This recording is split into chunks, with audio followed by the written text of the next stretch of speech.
La forêt était dense, vaste, austère. Le vent dans les frondaisons faisait penser à des chuintements de bêtes. Tout y transpirait l'effroi. Entouré de ces troncs sinistres, seul, égaré, je me sentais telle une proie épiée par autant de loups, aux gueules sombres et rugueuses. Le soir arriva. De grandes ombres apparurent. Des visages inquiétants s'incrustèrent dans l'écorce, puis s'estompèrent une fois les ténèbres installées. Prisonnier de la sylve et de ses spectres, il ne me restait plus qu'à affronter ces présences.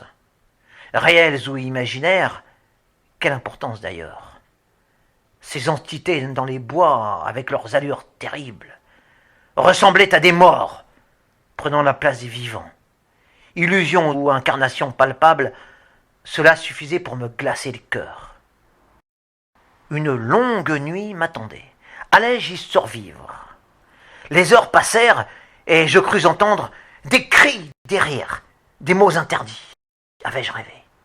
Non, puisque j'étais éveillé, puisque j'avais froid et que je criais. Riez, parlez, moi aussi, pour mieux couvrir de ma voix ces sons inconnus. Que faire? Perdu, je marchais sans trouver d'issue.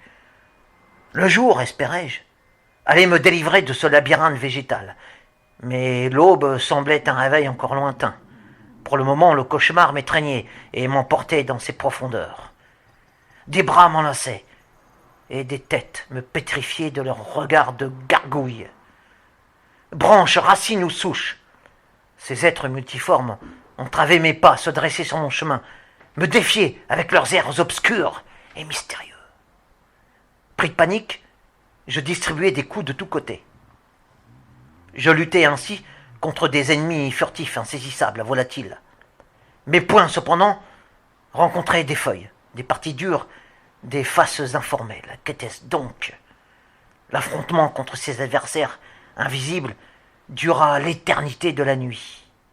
Aux premières lueurs du matin, épuisé, effaré, je découvris autour de moi les restes démembrés de 4 épouvantails.